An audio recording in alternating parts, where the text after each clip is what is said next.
yeah, you love me?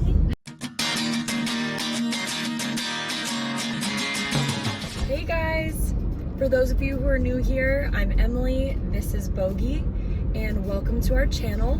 Long story short, I impulse bought Bogie about 2 years ago, and my life has changed drastically ever since. So today I have a few errands to run, and then I have to go to my job. So sometimes I like to take Bogie on car rides. He really likes them. He's just coming with me to go to dive and surf.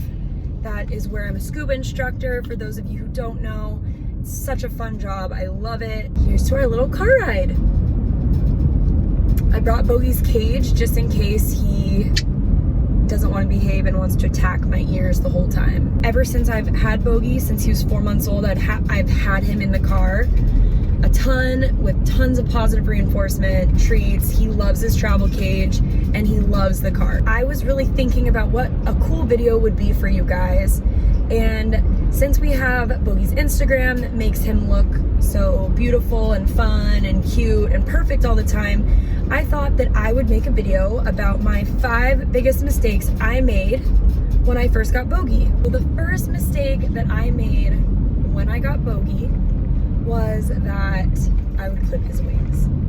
Now, I could make a whole 30-minute video on wing clipping and why I did it and why I don't do it now. I will make a video about it. When I got Bogie, he was 4 months old. He had never been properly fledged. His wings had been clipped since he was a baby. I grew up with a Cockatoo. He was my best friend, loved him to death, had him for 7 years, and he actually flew away when I was in elementary school, and it was very, very traumatizing for me. When I bought Bogie, thinking that I knew everything about birds because I had one, I just clipped his wings. And as I researched and as I got to know him better and started understanding birds more on a deeper level, I decided I definitely can't clip his wings and he needs to fly, and if that makes him more aggressive or difficult, then I'm willing to put in the training and time to work with this amazing creature. The second thing I did that was a big mistake when I first bought Bogie was that I didn't give him enough sleep.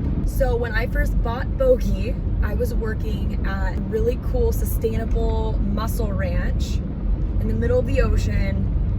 It was an amazing dream job, and I was working 12-hour shifts 4 times a week. I got Bogie, they were like, oh yeah, no worries, no big deal. 12 hours is a long time to leave such a social creature. I would come home after those 12-hour shifts and just want to spend time with Bogie because I thought it was the right thing to do. Didn't have any attention all day. I need to take him out. I need to keep him up until, I need to have a certain amount of hours with him before he goes to sleep. And this is not good thinking. Birds' sleep is more important than how much attention that they get, believe it or not. The lack of sleep can cause birds to become very aggressive, grumpy, and just not as healthy. Third thing I did when I first got Bogie is a mistake I see everywhere. It's that I would build him forts. I thought building Bogie forts was the cutest thing ever. He loved them. He would go in them and act a little crazy and maybe kind of try to attack us. And mind you, his wings were clipped. So nothing really got that out of hand. And when birds are babies, everything is cute, everything is adorable. And little did I know that that was a huge hormonal trigger that we're still dealing with to this day. And I never make him forts anymore. I actually have to take all the pillows off my bed if I want Bogie out just hanging around, because he will make that into a cave and then it ends up with a big ol' attack on the face. It's adorable to make your bird a fort. It's so not worth it. Don't even start doing it when they're babies and it's cute. It will just give you so much trouble later. Fourth thing I did wrong when I got Bogie was that we would hype him up. The crazier, more dancy he was, the more we'd all surround him and mimic him and make loud noises and give him treats. This stuff can get out of hand really quick. And they're babies and they're clipped.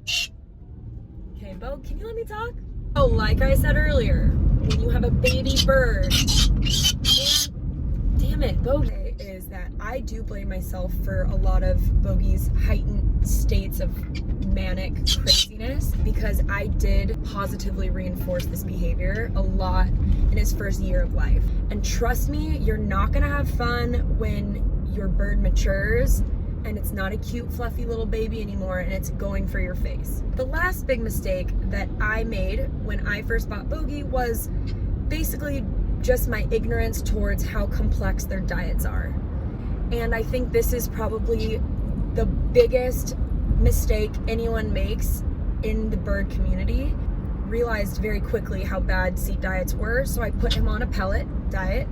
Little did I know the pellet diet was not much better than the seed diet, because they're shit pellets that I gave Bogie. But I had no idea how much diet affects behavior. It affects their body function, their plumage, their beaks, their nails. I also didn't give Bogie a ton of fresh vegetables, legumes, sprouted beans, all that good stuff when I first got him.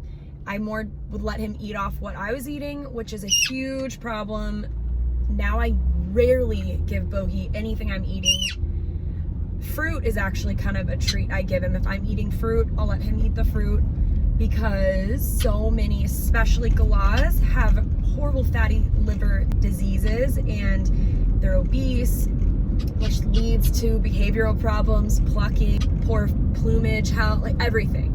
Thank you so much for coming along my errands with me and Bogie. And I hope this video has helped you guys. I really appreciate you guys tuning in every week. And if you're new here, I would love if you were to subscribe, ask questions, submit comments or advice for me. I learned so much from you guys as much as you learn from me. Love this community. It takes a village to own a cockatoo. I hope you guys have a great week and enjoy your birds.